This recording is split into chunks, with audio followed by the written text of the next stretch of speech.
This week, we head across the border to South Australia for some rock crawling with a twist. We catch a wave of a different kind and stretch our legs across endless sandy trails. We're also catching up with the locals, doing our best not to wash out and living the history of 140 million years of geological forces. This is Life Off-Road in the amazing Gawler Ranges.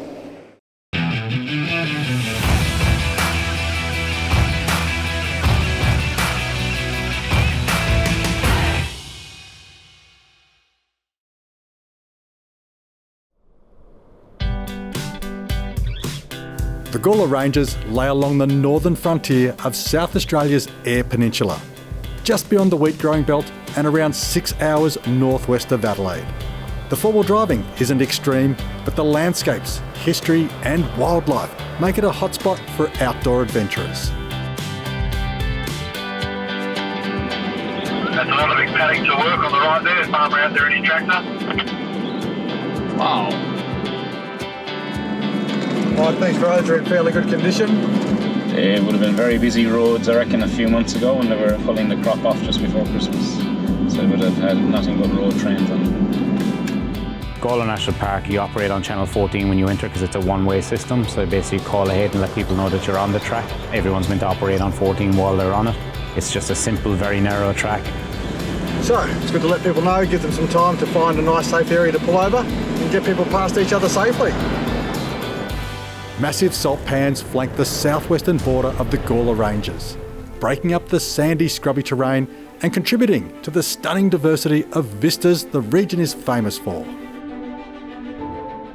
Interesting enough, they are all saltwater lakes because they are, let's say, quite a bit under sea level. Decided to get out, wander down to the salt pan and have a quick look. It was quite amazing to see as the saline solution had dried, you could see these perfectly formed salt crystals throughout the pan. You can imagine the explorers coming through here just doing it so incredibly tough, a bit like us today. Ice cream, straight out of the fridge. Delicious on a salt pan.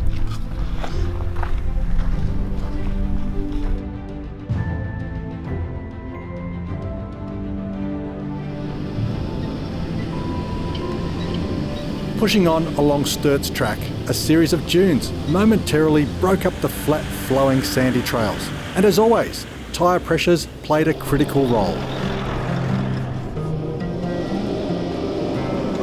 Jeff, what pressures do you recommend for roads like this? Roads like this that are fast and smooth. Roads like this that are fast and smooth, you sort of can run anywhere between 24 to 28. Just takes a little bit of pressure out of the tyre, it makes it a little bit smoother. The beauty about taking the pressure out of the tyre here, Simon, is that you can do a bit more speed. The silicon compound in the tyre just floats over the surface while giving you a little bit of shock absorber in the tyre when you get the pressure out of it a little bit.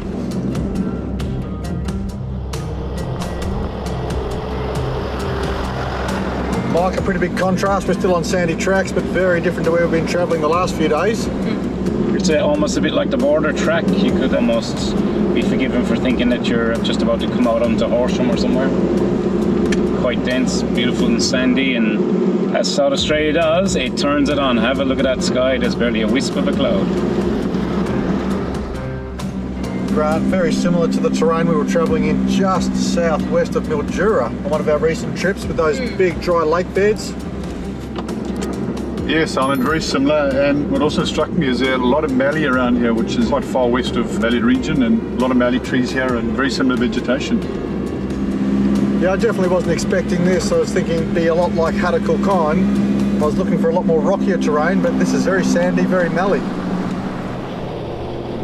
The one area we've just passed now, a few small rocky outcrops. So in the area we've travelled this morning, a lot of the big rock outcrops are kangaroos at 10 o'clock.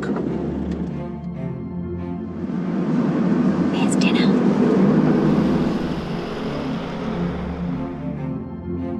It's amazing, you just got this real flat country here in the Eyre Peninsula, and then all of a sudden you've got this mound of rocks that just appear out of nowhere. Your viewing platform to have a look. It was really an amazing outlook, 360 degrees. And you would wonder, why is this rock formation there? Because it's just flat land all the way around, farming land. Just to see such a large expanse across all the land was really great to see. So the 360 views that I saw, they were pretty great. But Grant, he had to top it, and he actually climbed to the top of one of the biggest rocks there. And so I think he had the best view.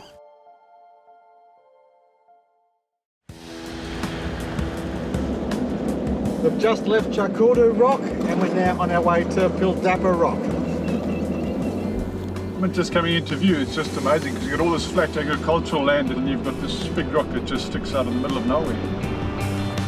Pretty much like a little Uluru with all the tourists around. Was quite nice. We were, I think, pretty much the only ones. Looks like a track loops right around the rock, quite close. You get to have a good look at it. It's a fantastic shape. You'd have to think water has come through here and pushed this up and just shaped it. The destination is on your right, Pildappa Rock. Turning right. Pack the cars in nice and tight. We parked up, get a good picture of surfing the wave. Andreas, you're blocking the wave. This for me was quite amazing. It was like something you'd see down the bottom of Western Australia. Put on the boots and head for the top.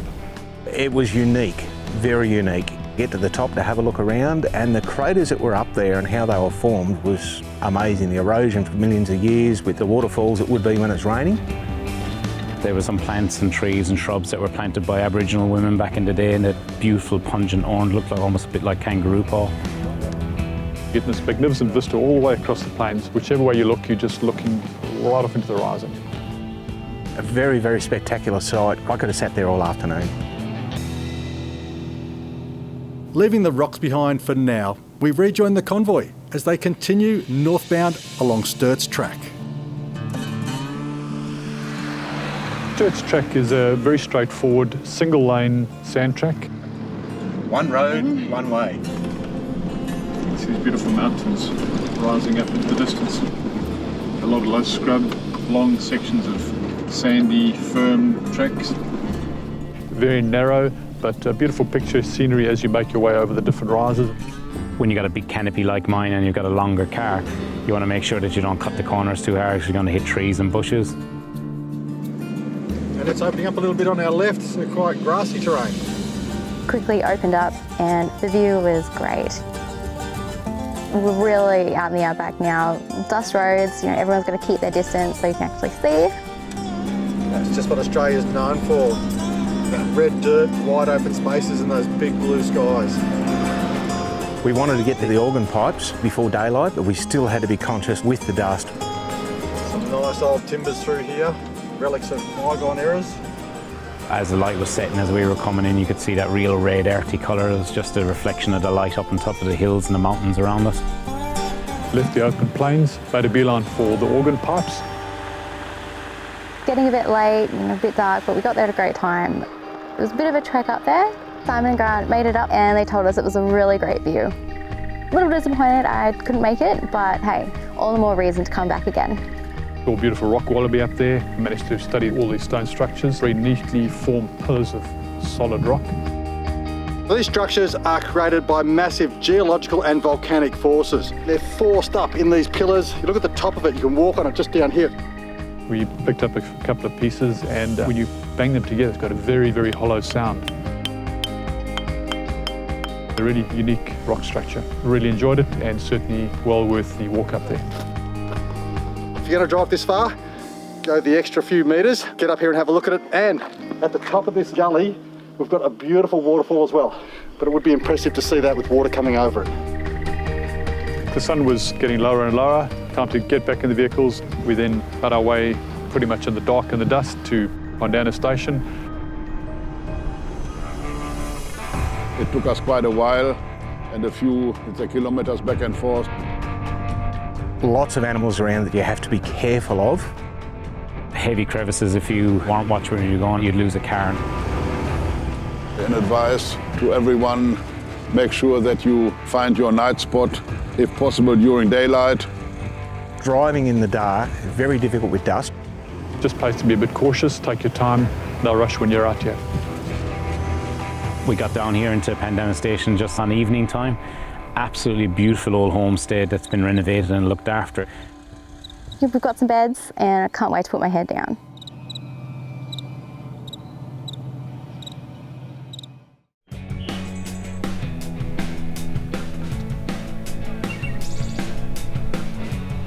Up early this morning and took a quick walk around the Pondanna Outstation homestead. What a spot. In the middle of nowhere, there is this old sheep farm. It had been restored and kept alive because it had been very much run down. They've done a sterling job and they've managed to preserve a lot of the old machinery that dates back to the late 1800s, early 1900s. And what I really like is the fact that this place has been restored by volunteers at their free time. They put a lot of effort in to restore the old farmhouse. Very warm, very comfortable. It looks like it belongs here. It really does. I mean, look at the view, it's spectacular. You just want to unwind, disconnect from everything, and you want to take in spectacular views right in the middle of nowhere. Where else would you want to be? We are at beautiful Pondanna Station using the Austrac kitchen to cook up bacon and eggs for the crew. This time we're going to use some Turkish rolls. I'll get those toasted up, get them nice and warm, crispy, and the guys are going to love it.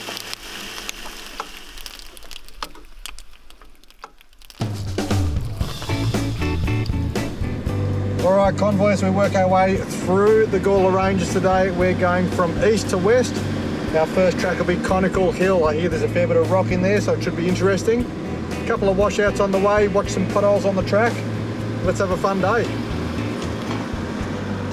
Simon and I had to go for a quick trip this morning to get a bit of telephone service, and I looked at some of the track and it is incredibly washed out and rutted, especially around the creeks.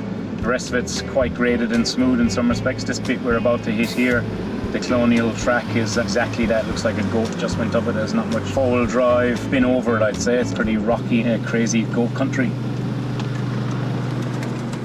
Big washout on the left-hand side of the track. Just be really careful there. That is a big hole on the left. Always a good reminder of order, spacing them out a bit in the dust, pretty important. Out here, bulldust is a thing. Buckshot dust is a thing. If you're travelling in a convoy, you need to space yourself out. Otherwise, you're not going to be able to see if the person in front of you stops, or if they go around a washout, you can't see it, you're going to go through it. Until you experience it, you just can't realise how much of a blackout this dust can really create. Through here, we've got a fairly tight crossing of the dry creek bed. Looks a bit windy, but straightforward. Wow, there must have been a lot of rainwater gone through here. Now you can see where the water's rushed down through here and dumped a lot of rock in the middle. Quite rocky and a bit of a drop off there on the right. Would be fun to do in the wet. And it wouldn't take much rain to get this creek flooding. It'd be pretty tricky with a metre of water coming down. It's interesting to know that this road is actually closed when it's wet, and that's all about preserving the track and not putting huge gutters in it. You can imagine it'd be tough, hard work out here grazing, trying to make a living off the land. I think it was only every few months they'd actually get into town to get supplies. They'd have a mail run once a week that would drop mail 10 or 15 kilometres from their place. And they'd also have some hawkers coming through selling soap and other things that were quite an exciting time for the locals. Quite an occasion when the hawkers came on, I think they were on camelback, and they used to come and sell their wares out in the station. They basically set up a supermarket on your station for a couple of days. Everyone can come and get what they want and got their pots and their tins and cooking stuff repaired. It's a long way to come, isn't it, to sell some soap? It would have been one hell of a track with your dozen or so camels. I think this run from Pondanna Station to the Conical Hill and down the other side is about 8 kilometres long, so we're just starting to climb the side of Conical Hill now. Should be interesting, but I think that's the descent on the other side. It's a bit rockier. It really is not much more than a goat track, to be honest, but it's drivable. And they've basically just carved it straight into the hill up and over the other side. Imagine coming back here with an old wagon wheel, pretty scary stuff. Teeth shattering.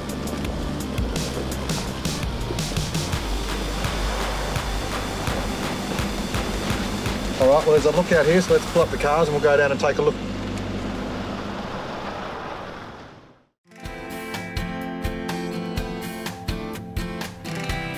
The climb to the top of Conical Hill revealed a stunning view, and an information point just off the track is well worth checking out. That scrubby peak out there, if you have a look at that now, how green it is, and have a look at the photo. Dry. It's almost half red in the photo. You can see the difference, how much vegetation's growing. Incredible. Now that we're talking about Christmas, it's a good time. What about some of that Billy Goldcroft? Look at that. How's your thighs? Yeah, you're gonna. No more mint slice for you. Armed with fresh insights of the region and inspired by the terrain ahead, we pushed on towards the shifting sands and, sadly, the final leg of our visit to the Gawler Ranges.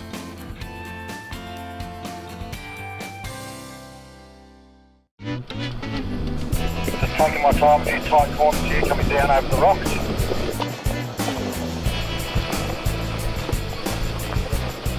Beautiful viewing point up there, guys, and it gets even better as you come over the edge here. Just stunning, isn't it, really, when you look out at all that red country and some of that shifting sand dunes that are over there. It's spectacular. The rain makes a difference. You can see really why everyone in the world wants to come and paint this landscape. It's just phenomenal.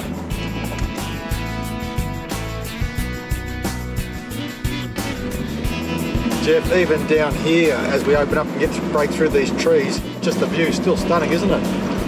Oh, it sure is. And to see those shifting sands up top there, that amazes me that in all this rock, you've still got outcrops of sand.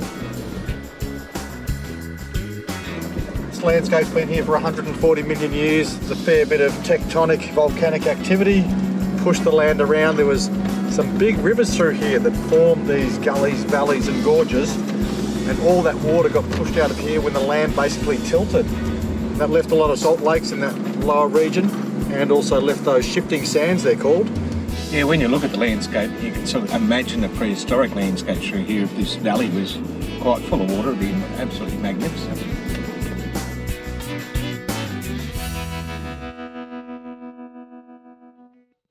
Mike, beautifully fresh graded road. You can see how deep they've dug it down. You can certainly get some speed up here, but you've got to be careful of traffic, haven't you?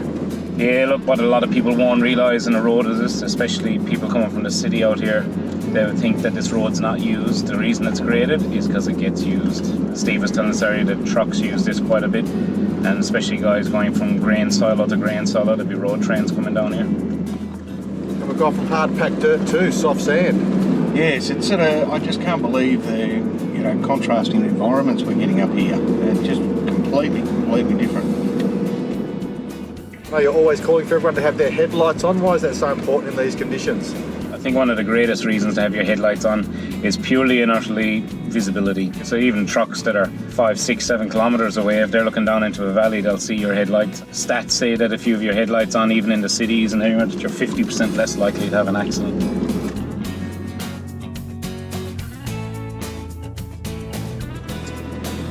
Definitely some very interesting geological structures with the way the rocks are formed, but also the outcrops as well. They just look stunning. Yeah, Simon, funny you mention it. I'm just looking up about 2 o'clock up on my right, and the structure there looks very similar to the organ pipes that we visited earlier. It's very similar sort of look, red rock, vertical pillars, beautiful scenery and very nice drive through here. So this trip was a great opportunity. I've never been to South Australia before or camping. So this is a great chance to do both. What better place to do it? The weather has been fantastic, great team to do it with, and cannot wait to come along again. This would be fantastic. The country is vast, country is wide. You can see absolutely anything around Australia, but South Australia would have to be one of my favourites. Glorious days, blue skies, definitely coming back to this area. I would definitely come again. I loved it. Once you get here, it highlights as you go. Everywhere you go, there's somewhere to stop, see, look at, enjoy and appreciate. 4-wheel drive in South Australia is absolutely epic. You've got everything. You've got the bush, you've got rocks. You name it, it has it.